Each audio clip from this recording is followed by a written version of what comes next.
America's most expensive fighter jet just got embarrassed by a plane from the 1970s. Not in a simulation, not in a computer model, in an actual flight test where two pilots climbed into two aircraft and one of them won.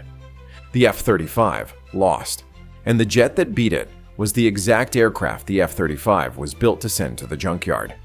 Before we get into what happened in that test, I need to tell you what the F-35 was supposed to be.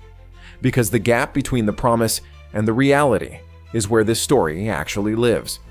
It is the year 1993. The Cold War just ended.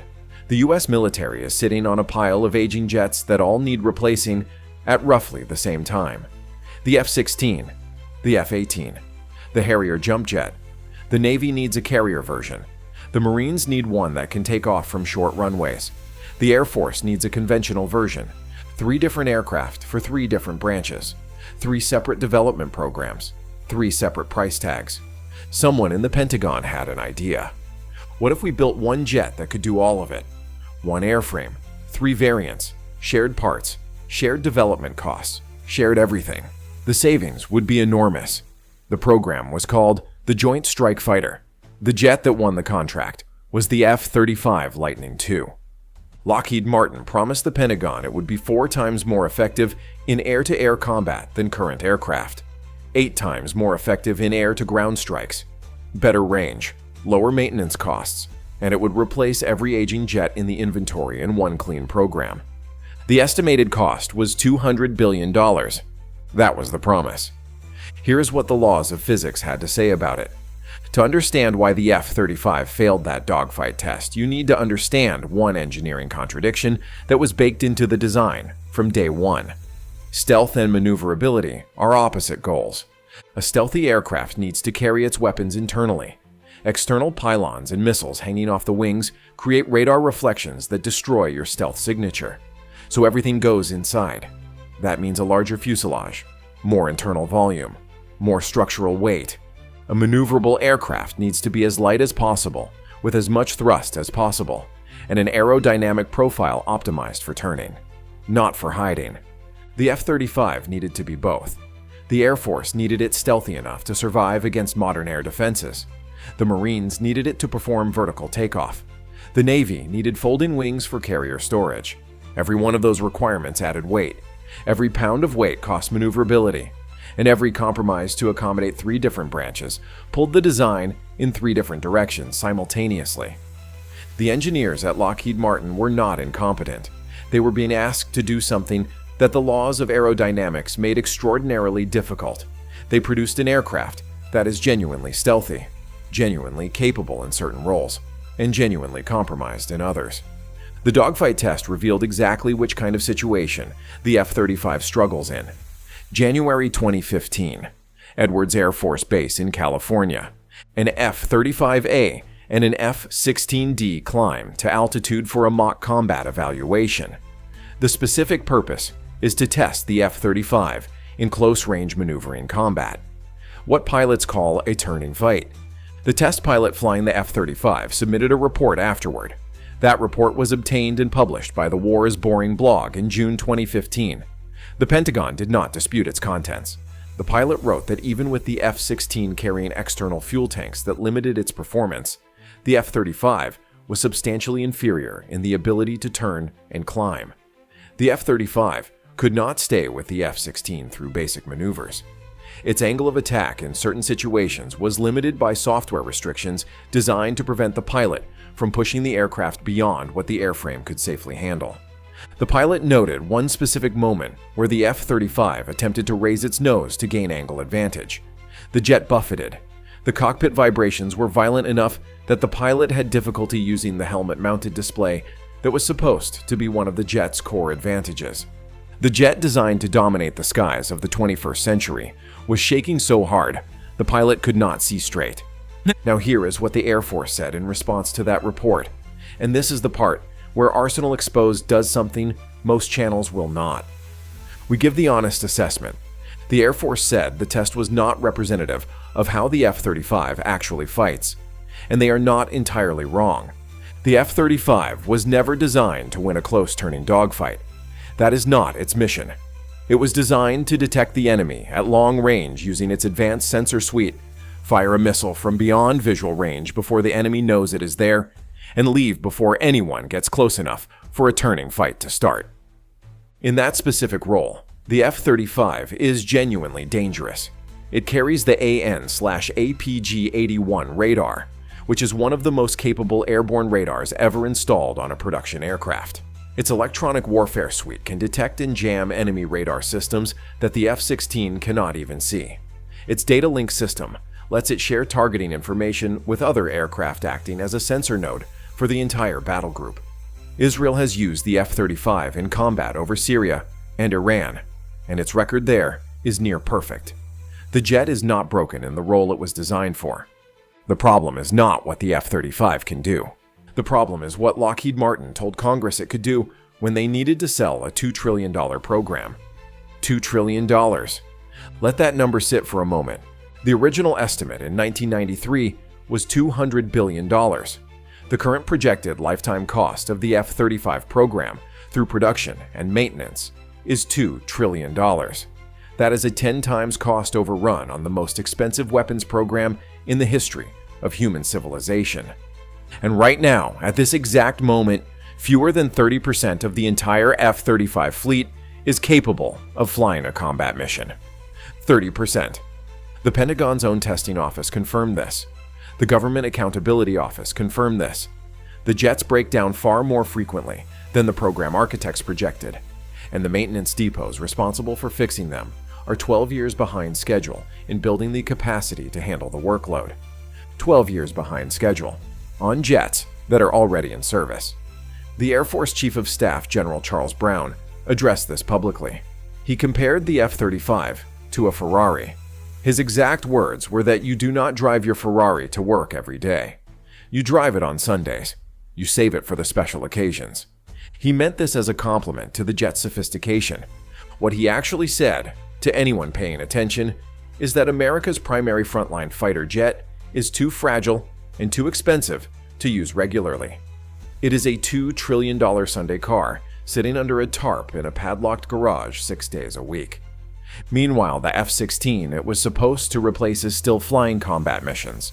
The F-15 it was supposed to replace just got a brand new variant called the F-15 Eagle X that the Air Force is buying because the F-35 cannot fill the F-15's role in a conventional airfight. The Air Force spent 2 decades trying to retire the F-15 and ended up buying more of them. Here is the part of this story that nobody in Washington wants to talk about. The Pentagon knew this program was broken in 2009. That year, the development and acquisition costs doubled in a single budget cycle. Doubled. In 1 year.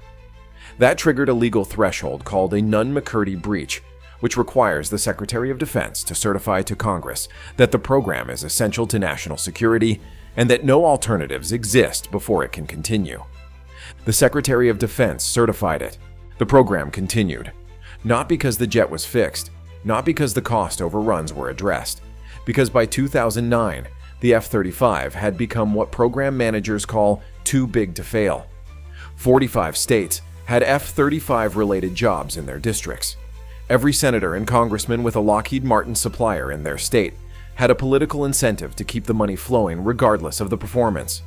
And here is the mechanism that makes the whole thing almost impossible to stop.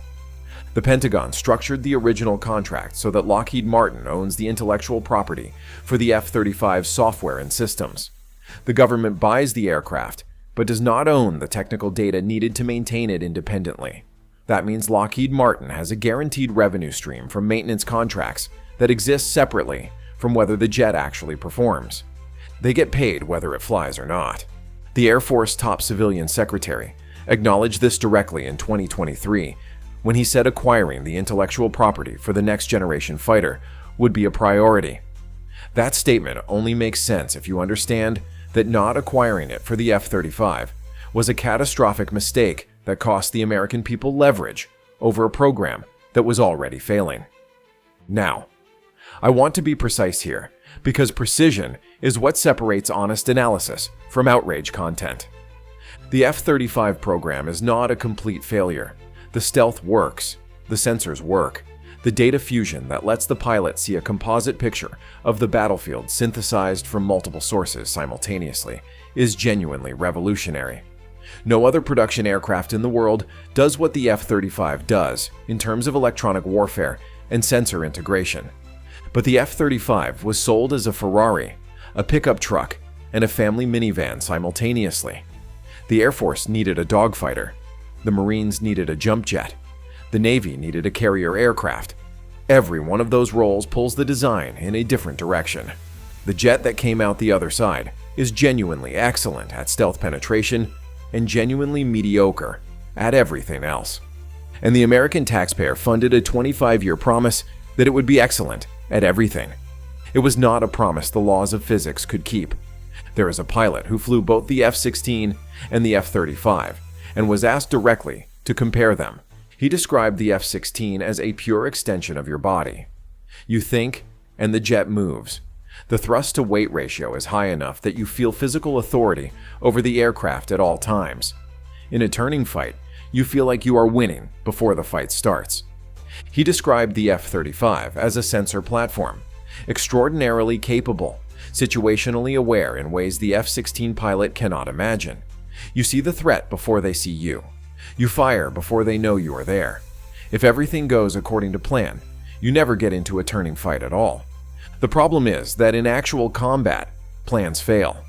And when the plan fails and two jets end up close enough to see each other, the F-16 pilot knows exactly what to do. The F-35 pilot is in an aircraft that was never designed for that moment. That is what the test at Edwards Air Force Base in 2015 exposed. Not that the F-35 is a bad aircraft. That the F-35 is a very specific aircraft that was sold as a universal one. And the difference between those two things cost $2 trillion. Here is where we are today. The Government Accountability Office released a report in 2025 confirming that the F-35 will never meet its original capability goals. The program has officially conceded that it cannot deliver what was promised in 2001 when Lockheed Martin won the contract. The Pentagon's response was to rename the unfinished development work. They called the continuation of the original design process a modernization program. They gave it a new label, Block 4, Continuous Capability Development and Delivery. A rebrand is not a fix. Meanwhile, China is fielding the J-20 and the J-35. Russia has the Su-57.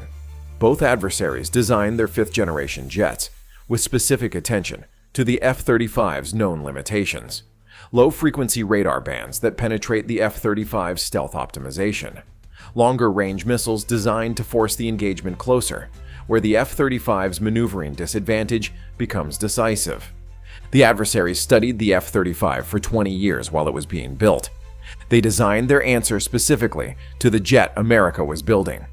And America paid $2 trillion to give them that much time to prepare. The question worth asking is not whether the F-35 program was mismanaged. It clearly was.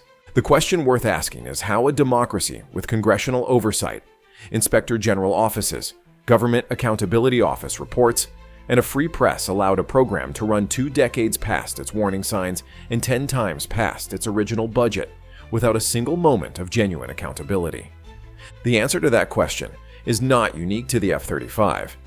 It is the answer to every program that gets too large to cancel.